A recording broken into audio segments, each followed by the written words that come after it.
freedom, family, world unity. All these things and more will be discussed on this podcast. Real stories, real people, real debates. On this podcast, we like to express our freedoms and talk about anything and everything goes.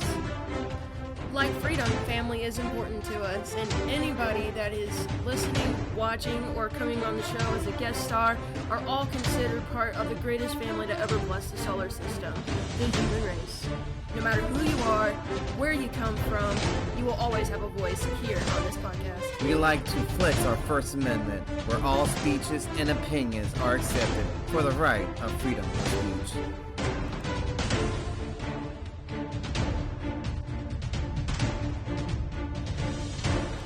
We have a saying we like to live by.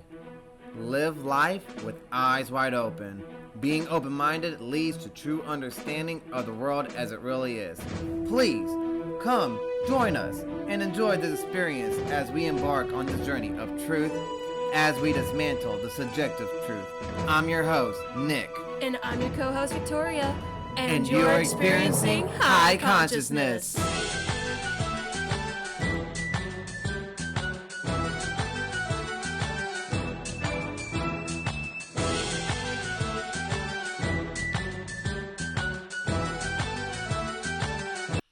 Disclaimer.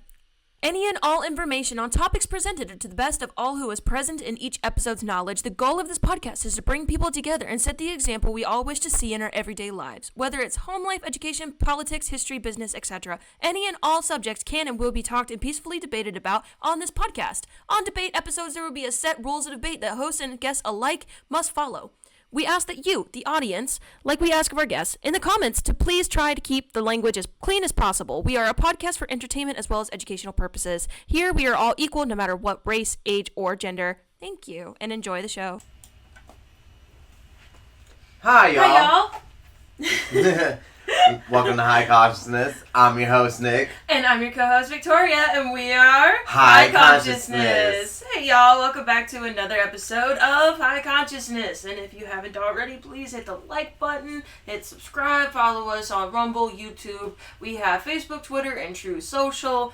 We are also on Instagram. I'm still trying to figure out how to do, like, shorts and reels and stuff, so stay tuned. I'm going to get some of those reels and shorts popped up for y'all, so that way y'all have little bite-sized pizzas and notes to refer to our videos. Mm-hmm. More content. So to say. So, we have been reading Secret Destiny of America. It has been a really extraordinary book of information, little book of information. In our last episode, we learned about Thomas Paine. Mm-hmm. And Thomas Paine was one of our founding fathers, but he never signed his name on... Did he sign his name on any of our laws? He didn't write any laws, but he did write common sense that influenced a lot of people. And that was a very interesting take because it influenced more people than George Washington with his sword. Because... than George Washington's sword with him being in battle. That was the old saying, as you would say, Tori. That's where I think the pen is mightier than the sword phrase may have come from, was from the time of Thomas Paine and how his works and the things that he wrote, which became part of our laws and the Declaration of Independence and part of our Constitution as well. Which he had a hand in writing some of the drafts and stuff for that. So, yeah, his pen did a lot more, or accomplished a lot more than what George Washington did with his sword, so to speak. Hence why pen is mightier than the sword. Especially nowadays, seeing as how nobody really, uses a sword these days. Yeah, and, the sign of a paper, could be way scarier than even a gun at this point. Well, this goes. It's just. I think it's just more the saying as that, like, people could actually understand the intellectual better and the idea than the actual battle, what they're fighting for. Like George Washington was fighting for us, but Thomas Paine put it in a more retrospective that he's fighting, and we should all join the fight because of our moral rights. Mm-hmm. And that we should be a self-governed nation without a patriarchal or aristocrat type kind of head person at the top of a government that rules over the people. He believed that we all should be able to self-govern ourselves and that we should have a constitution and, a police force and all that other stuff, but no government. The government would be the people self-policing ourselves. And so that's where his bitterness with George Washington came into play, was because he was pretty much calling out the hypocrisy, saying to George Washington and our other founding fathers, saying, like, okay, here we are, having fought this Revolutionary War and everything, pretty much giving England the boot, the patriarchy to boot, and then you want to turn around and do something like the patriarchy that you just went to war to fight against, and now here you are establishing a government type like this that you just fought against. What? And so, yeah, that was Thomas Paine's whole stitch. That was his whole niche again, or whatever. I would stitch, niche. I don't know what the proper term is for that, but that's what his thing was against George Washington. Hence, because he, or these days you would call it a ick. Right, but he ick. but he did went to France and what became a French revolutionist too. Like, because you got to realize he came to America, and then when 1782 or something like around that range, because he was part of our constitutional government. Then he went to France. 83. Yeah. 1783. Mm-hmm. Okay. And then that's when he came back to America. Did he come back to America to criticize George Washington, or that was the reason why he left? Was because he was criticizing? No, he had a hand in helping out with the writing of the documents, and then he left for France for a little while. Then he came back, and when he came back, he found that George Washington and everything was like president, and then he was like, oh well, WTF. Yeah. Yeah. So it was like, I helped write these documents, and y'all used my ideas. You liked my ideas, but you didn't use them the way I wanted you to, which is what he was mad about. Yes, because he also knew in the long run what that could interpreted and how it could turn to be, which would be a crony system, and that's what I believe what Thomas Paine kind of didn't want to happen. Yeah. But in retrospective, though, what Thomas Paine wanted, though, was utopia, and as we established in this book here, utopias are not realistic. They sound practical and on paper. Are practical on paper, but in practice, very impractical. And it's kind of like, the reference that we used early in the show, where we have the water pipe example, where you call the plumber because you have a leak in the pipe, and the plumber comes over and he just puts duct tape on it. And the utopia is the duct tape over the leak, which the leak in the pipe is your civilization, lifeblood, kind of like leaking out because the pipe is damaged, it's broken, it's falling apart. And the best that the plumber does, instead of reestablishing, a new pipe, he just puts duct tape on it. Yeah. So, but. that was Thomas Paine. Chapter 16. That was chapter 16. So now, on to today's episode. And before we move on, I just want to say real quick, we are starting to really figure out and establish a schedule now, so we can at least say that we will be recording and trying to release episodes every single Monday and Thursday. So, again, one more time. That was Monday and Thursdays is when new episodes will be uploaded and up for your enjoyment to see. So, moving on. Because that once every 3 day schedule became erratic. Well, not necessarily erratic, it's just we lose track of the days. And then it was like, we would start on a Monday, Thursday, then we would record then Saturday or Sunday after that, and then it would be like, okay, then Tuesday, we record Tuesday. on a Wednesday after that, and that just became like way too chaotic. So now we've figured out a really good schedule. Mondays and Thursdays. Monday and Thursday. So yes. M&T's. And M&T. You heard of M&M's? There's the M&T. All right, moving along. Chapter 17, The Unknown Who Swayed the Signers of the Declaration of Independence. And yes, it just says the unknown. It doesn't say unknown man, unknown woman. It legitimately says just the unknown. Into the unknown we go. But in all Into the unknown. But in all honesty, Into though, the unknown. the unknown is probably was that the fact that we only had one chance into making this different government and different. I'm sorry, I gotta do it one more time. I gotta finish it. Into the unknown. Sorry, I had to. Alright, the unknown who swayed the signers of the Declaration of Independence. Yes, and I was going to continue on since I was only unduly under-interrupted by musical tone. That the unknown is probably us only having one chance, and, we didn't know what was going to happen, and it was the first time we actually have made a new government. So that's what's like that optimist, feeling, I guess you could say, and to them was unknown, so that's why everyone signed to it. Optimist? You mean optimistic? Ominous. Ominous. Well, ominous and optimistic. Like that, because, so, referring back from our previous episodes, especially, 15? Where it kind of hints at, the professor and who that person was. Another unknown character. Which is another unknown character, so I wonder if this is another... Pointed just there as secret societies?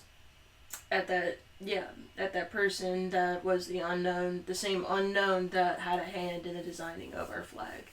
Oh, it makes sense. So clearly that would be the signing reckoning point of it, from what this book is saying anyway. Mm-hmm. And as we know from the chapter about the professor, not only was Benjamin Franklin part of a secret society, but apparently this professor was also part of the same secret society that Benjamin Franklin was. Well, or he was part of a secret society or something. I don't remember exactly which it was, but I think it was the first. I think bro was a higher rank in the secret society than Benjamin Franklin. So therefore, that's why Benjamin Franklin would have these intellectual conversations with the professor. Mm-hmm. So I wonder if the unknown professor is the same person. Probably. Faced with the death penalty for high treason, courageous men debated long before they picked up the quill pen to sign the parchment that declared the independence of the colonies from the mother country. For many hours they had debated in the State House at Philadelphia with the lower chamber doors locked and a guard posted, when suddenly a voice rang out from the balcony, a burst of eloquence to the keynote, "God has given America to be free," ended with the delegates rushing forward to sign. The American patriots then turned to express their gratitude to the unknown speaker. The speaker was not in the balcony. He was not to be found anywhere. How he entered and left the locked and guarded room is unknown. No one knows to this day who he was. Oh, okay. So this is like somebody did some hocus pocus thing. Or it could be like a V for Vendetta thing. He came in, he did a thing like V for Vendetta, and did some President Mike stuff from My Hero Academia and was like, "God has named America be free!" And then left. Like, that's some crap. That's some stuff I could really see President Mike doing on My Hero. Just come in, announce something, bounce out. Alright, so continue along with the reading. Some years ago, while visiting the Theosophical Colony at Ojai, California, A.P. Warrington, esoteric Esoteric secretary of the society discussed with me a number of historical curiosities, which led to the examination of his rare old volume of early American political speeches of a date earlier than those preserved in the first volumes of the Congressional Record. Do what? Read that whole little section again. Woo! Because you stumbled. I only stumbled right here. Yeah, but the rest of it was just like, what? So this is Manly P. Hall talking about Mr. A.P. Warrington, who was an esoteric secretary of the society, had discussed with him a number of historical curiosities which led to the examination of his rare old volume of early American political speeches of a date earlier than those preserved in the first volumes of the Congressional Record. So then that means that Manly P. Hall was best buddies with somebody in Ojai, California. And he got to see some stuff that I'm sure most people are not even aware of even exist. Yeah, like all documents, recordings of congressional speeches before the congressional speech was a thing. Records were a thing. Pre-constitutional records. Or maybe it's like historical things like that part right there where, you know, like some kind of like spirit or unknown man just like comes in, speaks from the balcony, and disappears, and this place is like locked and guarded, and no one saw anything.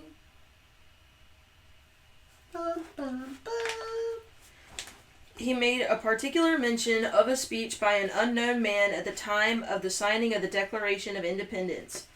That the particular book was not available at the moment, but Mr. Warrington offered to send me a copy of the speech, and he did, but unfortunately neglected to append the title or the date of the book. He went to India subsequently and died at the Theosophical Society headquarters at Adyar in Madras. Then, in May 1938, the speech appeared in the Theosophist official organ of the society, published in Adyar, and that's Adyar, Adyar, in Madras. I guess Madras is. I'm not sure. I thought Madras was Spain. Let's go to the Madras real quick. Take a little trip into the Matrix. Oh, it's Madras, India.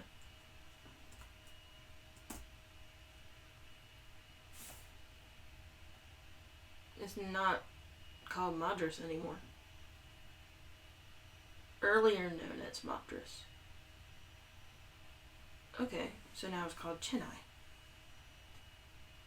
Huh. Interesting.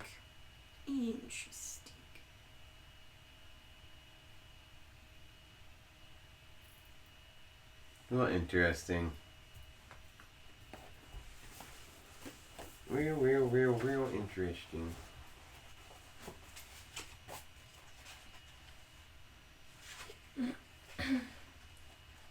Okay. Then May 1938. In all probability, the original book is now in the library of the Theosophical Society. There is no reason to doubt the accuracy and authenticity of Mr. Warrington's copy, but I am undertaking such investigation as is possible to discover the source of the speech. So Mr. Manly P. Hall seems to went on his own little like historical journey, just trying to find where this documentation came from, where the original thing came from. Right. On July 4th, 1776, in the Old State House in Philadelphia, a group of patriotic men were gathered for the solemn purpose of proclaiming the liberty of the American colonies. From the letters of Thomas Jefferson, which are preserved in the Library of Congress, I have been able to gather considerable data concerning this portentous session. In reconstructing the scene, it is well to remember that if the Revolutionary War failed, every man who had signed the parchment then lying on the table would be subject to the penalty of death for high treason. It should also be remembered that the delegates representing the various colonies were not entirely of one mind as to the policies which should dominate the new nation. There were several speeches. In the balcony, patriotic citizens crowded all available space and listened attentively to the proceedings. Jefferson expressed himself with great vigor, and John Adams of Boston spoke with great strength. The Philadelphia printer, Dr. Benjamin Franklin, quiet and calm as usual, spoke his mind with well-chosen words. The delegates hovered between sympathy and uncertainty as the long hours of the summer day crept by, for life is sweet when there is danger of losing it. The lower doors were locked and a guard was posted to prevent interruption. According to Jefferson, it was late in the afternoon before the delegates gathered their courage to the sticking point. The talk was about axes, scaffolds, and gibbet when suddenly a strong, bold voice sounded. "Gibbet! They may stretch out our necks and all the gibbets in the land. They may turn every rock into a scaffold, every tree into a gallows, every home into a grave, and yet the words of that parchment can never die. They may pour our blood on 1,000 scaffolds, and yet from every drop that dies the axe and a new champion of freedom will spring into birth. The British king may blot out the stars of God from the sky, but he cannot blot out his words written on that parchment there. The works of God may perish, his words never. The words of this declaration will live in the world long after our bones are dust. To the mechanic in his workshop they will speak hope. To the slave in the mine's freedom. To the slave in the mine's freedom.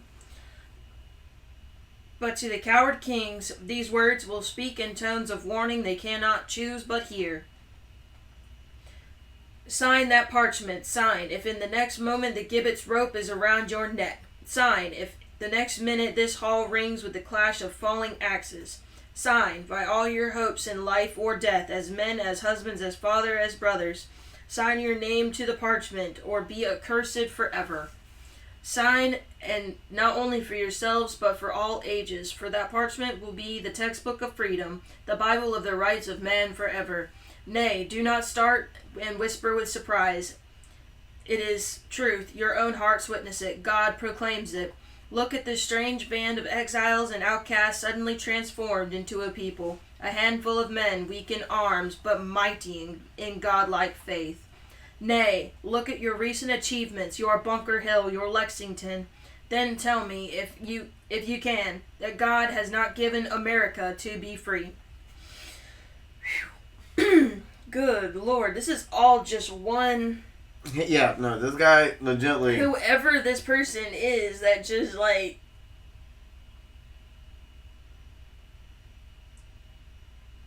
Now, balcony patriotic, and John Adams spoke with the great strength.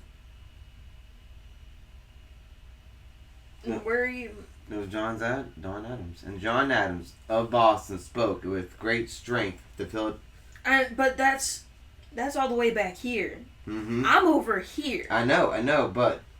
But according to Jefferson, like, just... Before... I'm still in the middle of reading, like, the whole big announcement thing, but I'm just blown away because That's why we stop in each session paragraphs and we review what bro is saying. But it's all one thing. It is. I understand that, but that's why it's a paragraph. Boom. And then we reflect what he says. Boom. We reflect what he says. So let's start from the very beginning. Right here. According to Jefferson, it was late in the afternoon before the delegates gathered their courage to the sticking point. The talk was about axes, scaffolds, and the gibbet when suddenly a strong, bold voice sounded. So just like out of nowhere. It was so legitimately. It might have not been no one saying anything, and just would have been a voice. That's what you really have to understand here. Like, I legitimately think that this land, America, no matter how crony or corrupted it gets, if it gets to the point where they're going to start taking our freedoms away, like physically, like for reals, I legitimately think that this country will legitimately arise, and I don't think it's just be the people. I legitimately think it'd be a spirit that comes from this ground.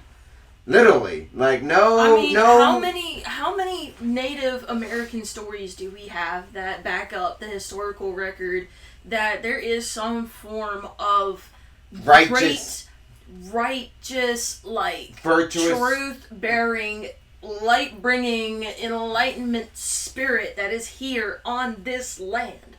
And it's not going nowhere. It's not legitimately not going anywhere, and nothing. It's like legitimately golden fleece, and it's like legitimately embodied us. And whatever that voice is, it legitimately said, like, you know, the Declaration of Independence is pretty much a golden fleece. Like, these words can never ever die. This paper can never ever die, no matter what. And it's because that paper is an embodiment of an idea, and like V for Vendetta says, you can kill a man because a man is flesh and bone. But you can't kill an idea. Kill an idea. An idea, you can't touch it, hold it, kiss it, smell it, taste it. No, I legitimately feel like that's what goes back to the beginning of our whole episode. And the book itself, too. Because how many different, like, countries came and went?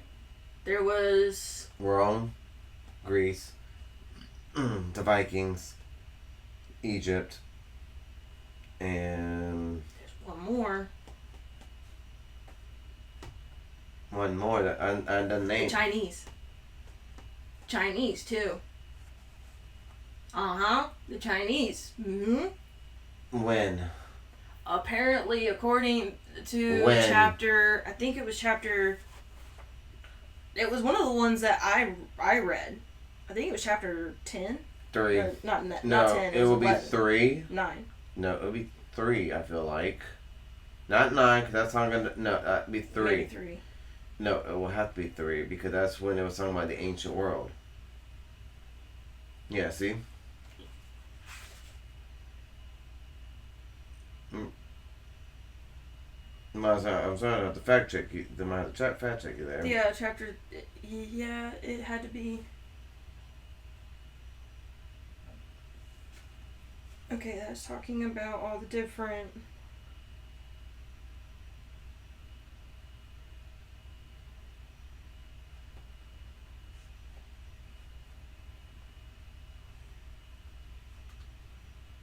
Nope, that ain't it. And that ain't it either. I don't know, it might be within the first chapter. No, it's not. There's so much information in this book. Well, babe, I'm telling you right now, that's the first idea of the Democratic idea. Why it will not be in there? Because that's not talking about people coming to America and leaving. That's not point. Number 2 is talking about King Tut's father. It legitimately is chapter 3 because it has the ancient world map on there. And I'm telling you, there's only was 4. Which was Vikings, Romans, the Greece, and the Egyptians. Okay, if the Chinese were here, I guarantee you they would not have given up this land that easily.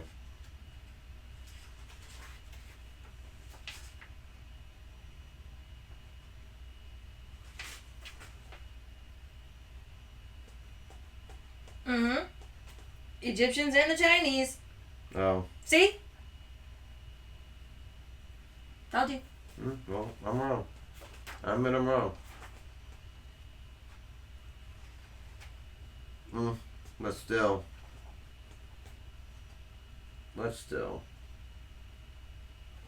Very interesting. So, going back to The Voice. Might as well read from the beginning again from what the voice said, because like I said... That's all the way back here, though. And... Give it! I'm not doing all that. That's a lot. Well, that's why you stop and talk about the... Give it, they may stretch our necks on all of the gibbets in the land. They may turn every rock into a scaffold, every tree into a gallows. every home into a grave, and yet the words of that parchment can never die.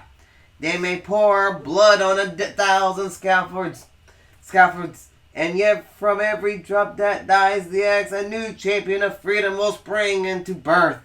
The British king may blot out the stars of God from the sky, but he cannot blot out his words written on that parchment there. The words of God may perish, his words never.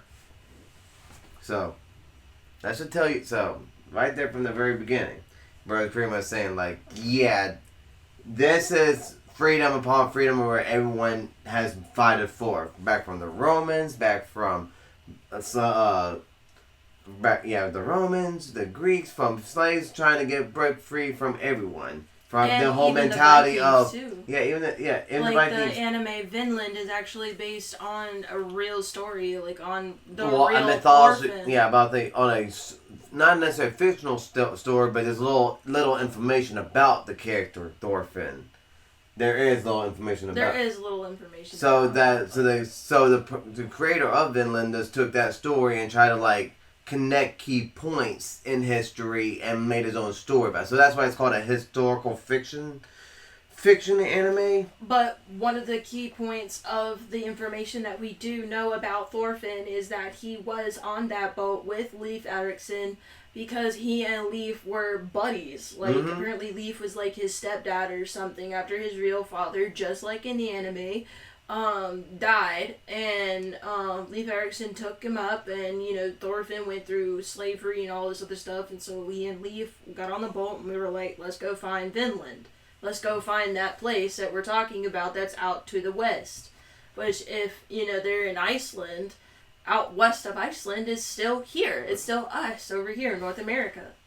So again, this is where it rounds right back to the slaves in the mines, which that could refer to, the slaves in Europe. It could have referred to the slaves in Africa. It could have referred to the slaves in Rome. It could have referred to the slaves in India. It could have referred a lot of places. A lot of the places where slavery was at before America was even a thing. Right. So, which that's one thing we forget to realize as Americans is that slavery was going on in the rest of the world well before we were ever established. It's just we were the first to literally break the chains of slavery and set the example for the rest of the world to break slavery. I got that, and that's what I was saying. I'm agreeing with you. Oh, I was just giving that piece of information for the audience. My bad. I know that you know this, but it was more so for the audience. I'm sorry. I was talking to you, so I was, yeah. Yeah, I'm always feeling like, why are you giving me a whole lecture right now? We Look to the camera. We've had some of our coffee, but we're not all the way yet awake this morning. But, okay. Continuing on with... Oh, you want me to read this part? Read it? Yeah, because honestly, you make it really fun. The words of this declaration will live in the world long after our bones are dust. To the mechanic in his workshop, they will speak hope. To the slave in the mines, freedom. But to the coward kings, these words will speak in tones of warning. They cannot choose, but hear. Sign that parchment. Sign! If the next moment the gibbet's rope is about your neck, sign! If the next minute this hall rings with the clash of falling axes, sign! By all your hopes in life or death, as men, as husbands, as fathers, brothers, sign your names to the parchment, or be accursed forever.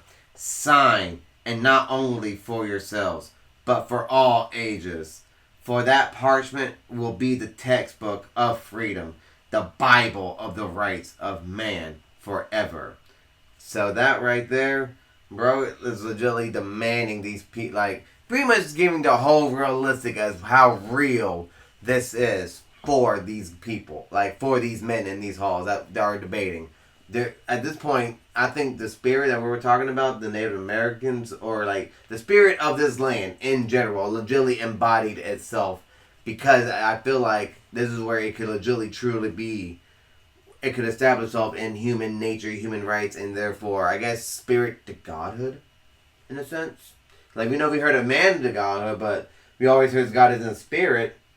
What if it's one of those, rare occasions where the spirit of the land is acting the part as the Christian God? Because...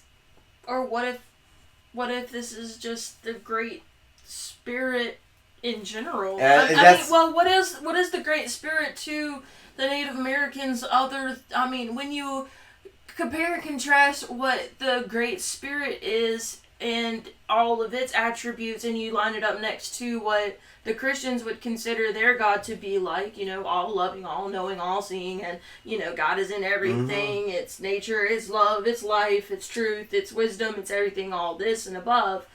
And, the same for the Great Spirit of the Native Americans. It's love, it's light, it's truth, it's nature, it's everything, it's, part of us, it's what connects us to nature and all the things that, the Native Americans bestow wisdom upon. It's the very same thing. And I legitimately think that very same thing, whatever it is, legitimately embodies itself into those halls. And legitimately, Maybe so. And... So that's why I kind of got goosebumps a little bit. The thinking about it too, yeah, because you got to think about it.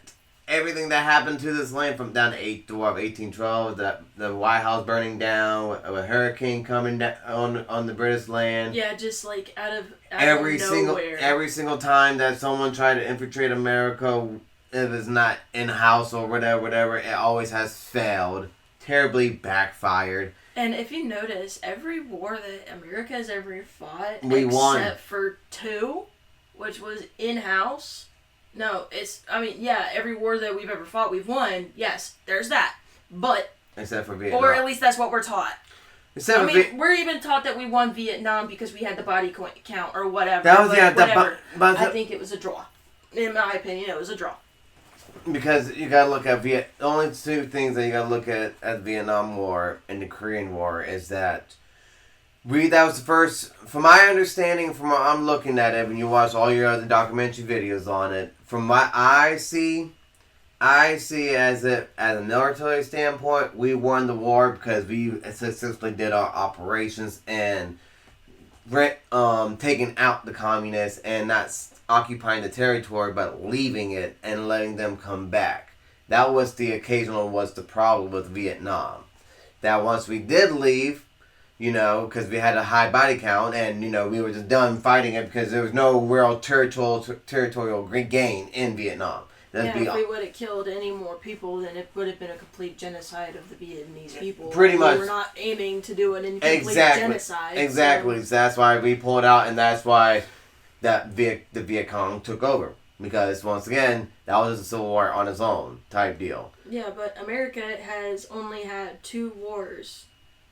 Or, well, I guess if you want to count, the Spanish-Mexican War, that did technically... That was a 5-day war. But that technically did happen on American soil. It happened in Texas and Florida, didn't it? No. It was like Texas, Louisiana, and Florida, all those bottom bordering states but... of the Gulf. Yeah, but, Texas, Mexico and Spain learned real fast. Don't put Texas or Louisiana or none of that because you gotta realize there's only those 3 states. Don't mess with Texas. There's only those 3 states. Seriously, that was... Granted, during that time, America wasn't really expanded out as it didn't have that many states, but we only had to use the resources of 3 states just so you can get an idea about why that war only lasted as long as it did. Mexico realized it was a losing battle and legitimately pulled off. End of discussion, end of the story, the Amino, The Spanish did. Not the Mexicans, the Spanish. The Spanish did, yeah, but the Mexicans, are... Descendants of Spain. Anyway, we're getting all history all mixed up. Anyway, long story short, the southern border knows not to with us. Language, bro. We try to keep our language clean. You were so bad about this. Oh well, I'm also I'm trying to be like crap and stuff. I'm unhinged still. Freak I'm unhinged. I'm going off on nicotine, so I might be a little unhinged on this one episode. Maybe next episode. Yeah, we're almost a week clean of nicotine, so our circuits are a little short. No, I'm very short. Very short. He's worse than me. Mm-hmm. But anyway. Now you want me to read that? Nay, do not start and whisper with surprise. It is truth. Your own hearts witness it. God proclaims it. Look at this strange band of exiles and outcasts, suddenly transformed into a people. A handful of men, weak in arms, but mighty in godlike faith. Nay, look at your recent achievements, your Bunker Hill, your Lexington, and then tell me if you can that God has not given America to be free. America to be free. America to be free. It was not given to our poor human intellect to climb to the skies and to pierce the counsel of the Almighty. One that methinks I stand among the awful clouds which veil the brightness of Jehovah's throne. Jehovah's throne. That which veil the brightness. Which veils the brightness of Jehovah's throne. Okay, whoa. Okay. It is not given to our pure human to climb to the skies, pierce the counsel.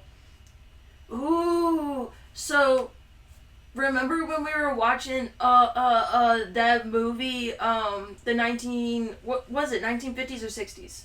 The Bible, the greatest story ever told Bible movie.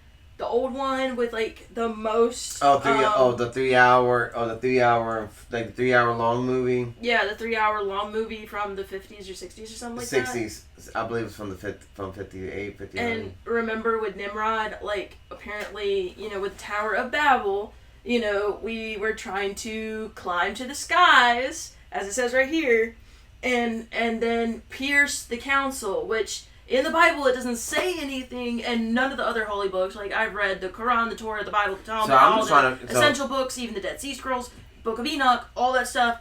I've read it all. I still can't find the story of Nimrod and the Tower of Babel, huh? The only thing that you can find is the fact that, we built it, Nimrod was behind it, and God came to see what we did, and then, everybody else knows what happens after that. But there is no depiction saying that he tried to pierce the heavens. Which in that movie, he takes the arrow and he tries to, and we like to make the tee-hee funny, like, oh, God came to see what we were doing. Nimrod decided to shoot an arrow and shot God's coffee mug. That's number one dad. World's number one dad. The world's greatest dad on it, like... I'm so sorry. We don't mean to offend, but hopefully some of y'all find that funny. I find it funny. But there's, so with that right there, saying, attempt to pierce the counsel of the Almighty One, that brings me back to that scene in that movie, and that is the only biblical movie ever made that actually depicts Nimrod trying to shoot an arrow into the sky, which is not even in Scripture. Anywhere. Not in any of the holy books. None of them. So watch the movie, The Bible, 1958's movie. You'll see what we're talking about. It's called either The Greatest... I think it's called The Bible, The Greatest Story Ever Told, or The Greatest Story Ever Told, The Bible. And I also believe that's the last hour of the movie. Because it literally takes place after Noah. And Noah's like the longest part of the whole freaking movie. It is, because we actually see Noah build the ark, him getting called crazy by his other family. Yeah, that's right. That literally was the longest segment of the whole darn movie. I've read so much of the Scripture, bro, I can't keep track of the chronological order of the stories no more. Okay, so,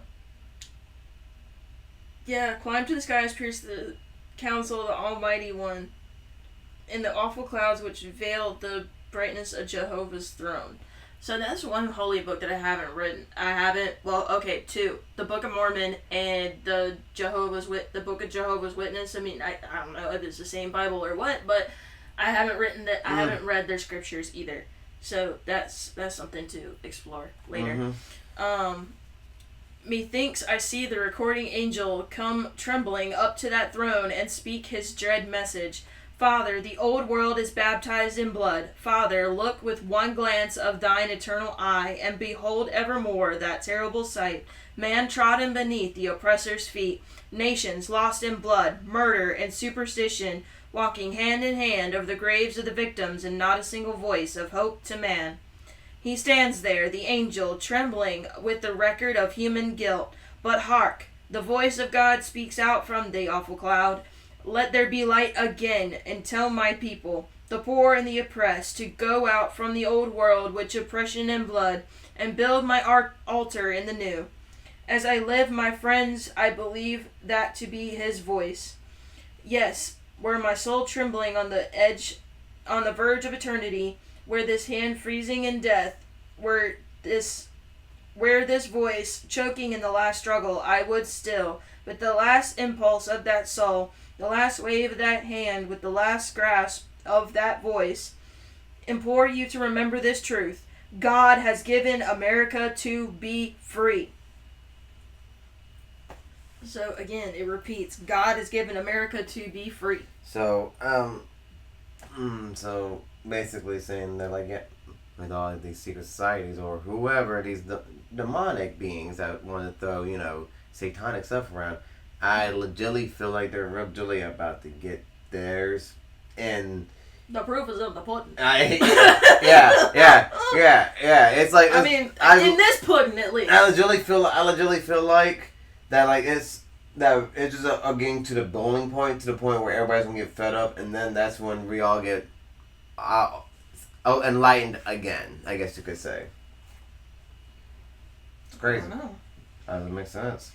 Yes, as I sank into the gloomy shadows of the grave with my last faint whisper, I would beg you to sign that parchment for the sake of those millions whose very breath is now hushed in intense expectation as they look up to you for the awful words, "You are free."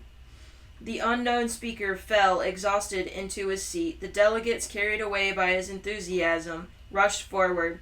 John Hancock scarcely had time to pen his bold signature before the quill was grasped by another. It was done.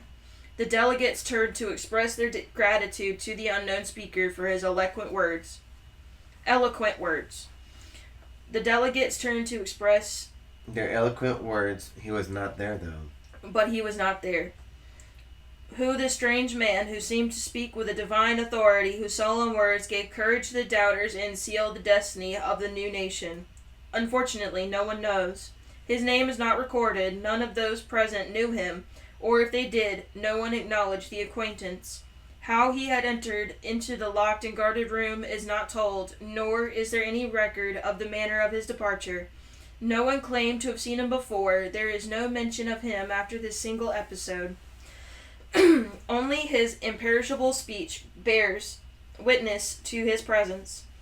There are many interesting implications in his words. He speaks of the rights of man, although Thomas Paine's book by that name was not published until 13 years later. That magic number that rules my life. 13! Ugh!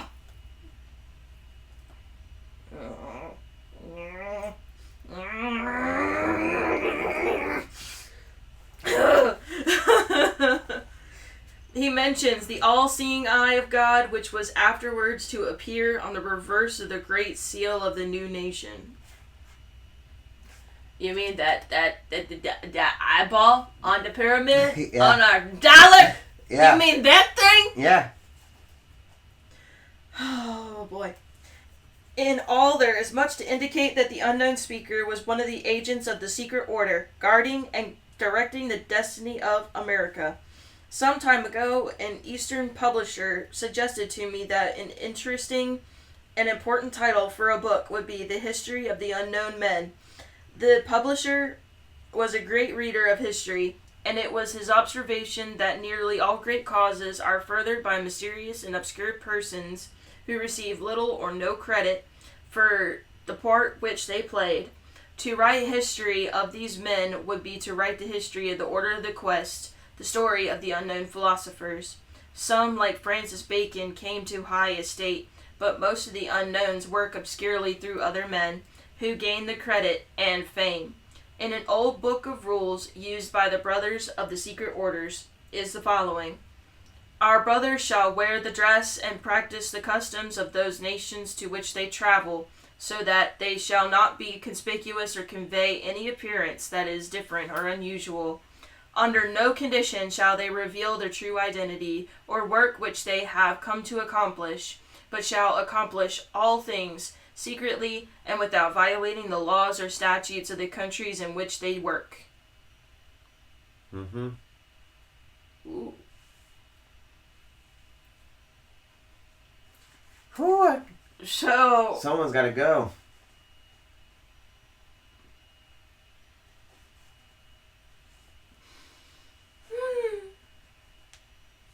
What do you mean by that? Well, me is both a literal sense, because Oh, you drank all your water? Yeah. You go to the bathroom. Yeah. And another, so there's a lot of secret society agents running around. Yeah. Which makes sense, not surprising, which this book points that out all the time. So. But now we have a little decree and everything else with it. Yeah. So, When we're gonna pause for a moment. Well, no, let's go ahead and finish up because we literally have this last segment. That's it. Well, and then we gotta do closing statement, and that's gonna take a minute. So let's take a break for just a second. We'll be right back. And we're back. So, continuing along with the reading. Of those who did not reveal their true identity or the work which they came to accomplish, one is the mysterious professor who inspired the design of our flag and remains unknown and unnamed. And similarly, another is an unknown speaker whose words removed indecision about signing the Declaration of Independence. It is not known who he was, and the incident is preserved only in a rare old book, the very existence of which is difficult to prove. It is reasonably conceivable that in secrecy and anonymity, well-ordered aid has been given to the struggle for human equity and justice that has been America's destiny through the past to our present time. It is our duty and our privilege to contribute what we can do to this universal plan.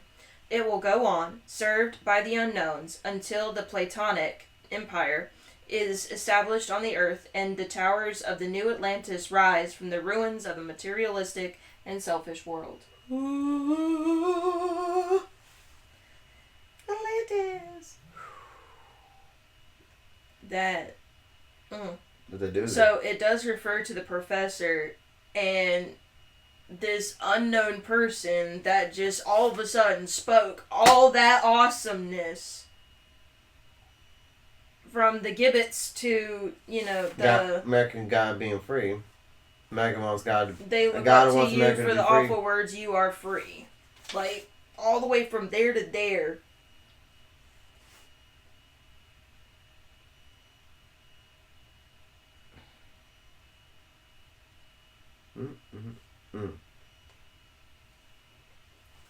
I wonder, so, not to poke at the Christian thing again, but what if, because in other texts and scriptures after Christ's death, apparently he has popped in and out as like some sort of Holy Ghost that appears as an unknown person or unknown man, and like he, does stuff like this. Would it be really poking at Christianity when America was founded on Christianity faith? And maybe what you're trying to say is that the unknown man was Jesus, in a sense? Is that what you're trying to say? Because, and the only thing that kind of like gives that hint to me that this is a person that is a ghostly type figure, which is the only thing that can explain how someone got in and out of a guarded and locked room without ever being seen. It says here, Yes, as I sank into the gloomy shadows of the grave with my last faint whisper. So yeah, the Holy Ghost, the Holy Spirit. That's what I say is who we're talking about. In all honesty, it makes sense. But and also, but that's just our minds and our just us thinking and compare contrast, I guess. and also the tell my people. So when we look back at Jesus Moses. and Moses and any other, Christian historical type kind of figure, when it came to them saying, my people, they always meant the poor and the oppressed. These were Moses' peoples. These were Jesus' peoples. These were King David's peoples. These were Solomon's people. These were... So again, this is where I think it pokes at maybe potentially Christ deciding to appear, saying these are my people, and this is God's voice that I've heard, the angel that has recorded all of human guilt as I sank into the grave. So this is already implying, like, this is someone that's already died. Yeah, that's why. Yeah. From the whole story, seriously, from the whole story, it sounds like a dead person. Well, not necessarily a dead person, a Holy Spirit, a spirit of some sort. Mm-hmm. So, and there have been, movies and stuff where, a spirit would appear, and if, they said anything, they would sink into a chair, and everybody would be like, oh, and then they all look, and then they go. mm-hmm. So that even happens in modern day ghost movies.